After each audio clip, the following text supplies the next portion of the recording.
Today I want to talk about Squid Game 2 and my experience of watching Interstellar on IMAX screen.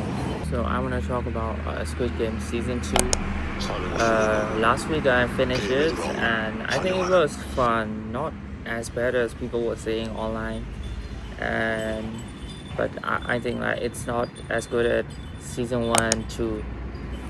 Also because like the season ended halfway, like there should be more of it, but they just split a single story into two parts. That's why you feel left out and you don't really feel satisfied.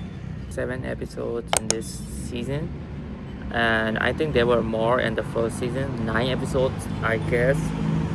And I heard that they shot season 2 and 3 back to back. But like usual, they just want to capitalize on this franchise IP. So they just, I think they are releasing season 3 in June or July. Because of this reason, there are so many unanswered questions left after watching season 2. Talking about the characters, I think Thanos is the most popular character out of this season. People really like the chaotic and unpredictable nature of this character, and sometimes he's annoying, but also like he's fun to watch. Like something will happen when this character appears. So yeah, I think people enjoy him a lot. Not really a fan of player 456, the main character. Like I wasn't really looking forward to him. He was like an okay character in the first season also, and also people were rooting for other characters, and other characters became more famous than him in the first season. Even in this season, I actually like the fact that Lee Byung-hong, the frontman, became one of the main characters. His appearance in his reveal in season 1 was very surprising, because like I haven't seen him in many things, and I used to watch his movies, especially the Hollywood ones. Like I think the first one I saw him in was G.I. Joe as Storm Shadow, and then I saw his Korean movies, like I saw The Devil, Bittersweet Life, and Good, the Bad, and the Weird, and other films too. So I was a fan, and his appearance was in season 1 was a big surprise for me, and I really like that they made him one of the lead in the second season. And talking about other characters, there were like so many familiar faces if you have seen some K-drama. So talking about the character player 33333 in C1, I saw him in Miss Sang series. And also another character, Kang Han-yu. I'm just fucking up the pronunciation. The player 388. I also saw him in Mi Sang, and also a thriller film called Forgotten. And the lady, the pink soldier, she was part of It's Okay Not to Be Okay and Sweet Home. Park Gyu-young, I guess that's a pronunciation. And also Lee Jin-wook, the father with the sick daughter. I think the artist, I guess, the player 246. He's also part of Sweet Home.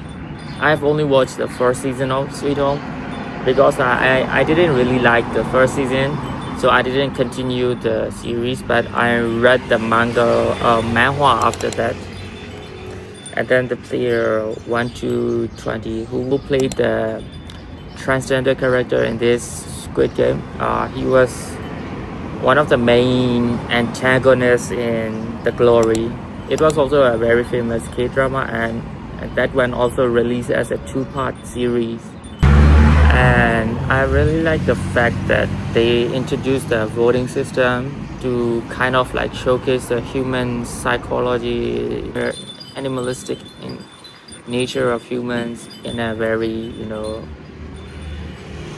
lawless place, I guess. We get to see how people react after each game, how cruel people can get with time for the greed. So since this is season 2, we are kind of familiar with the game, the world of Squid Game, about armor for some characters. So because like I watched the season 1 during its release before the hype, so I didn't have much expectation and I enjoyed it more. And even in like this season, I didn't have much expectation. I just hope that it's gonna be fun, entertaining, and it is what it is. So it was entertaining, but you know, it's not as good as season 1 also because like the story ended halfway, so you were left unsatisfied. The rumors that Leonardo DiCaprio is gonna be in season 3, and rumors of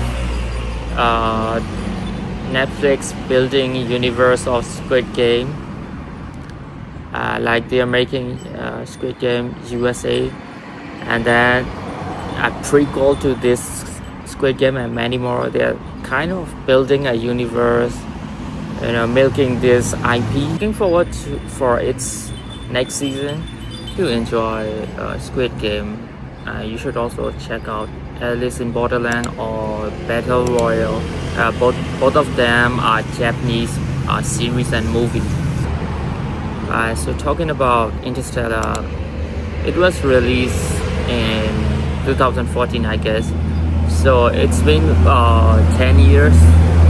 So most of the people have watched it, and even I have watched it on my laptop. But watching it on a big screen and on IMAX was a big difference between watching in those two things. So I was already very excited to watch it on IMAX. So and I was waiting for its release, and finally I got to watch it on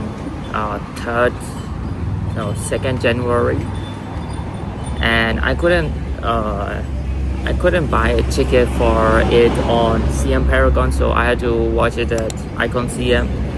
But the experience was really good, and the whole audience experience was really immersive. And also like the IMAX experience was, I think this film was made for IMAX experience. Like this film really justified the experience, not just the visual, the sound also. Like Hans Zimmer literally killed it. Everyone was so immersed in the film, and you could literally hear people breathing when they went to space and everything was quiet. You could literally hear people were tense. I really like to watch a film when the audience is also very interactive, I would say. Like in horror films, they get scared or they laugh in funny scenes and cry. Like when I watched We Live in Time, there were some audiences who were literally crying, sobbing. So I kind of like that kind of experience. So Interstellar also gave me this kind of thing. Matthew McConaughey is a really great actor. Even last month I watched True Detective. It's really a great actor. So I'm just looking forward for his next project. I would literally suggest people to watch it on the big screen if you can. I'm also like waiting for a Nosferatu release.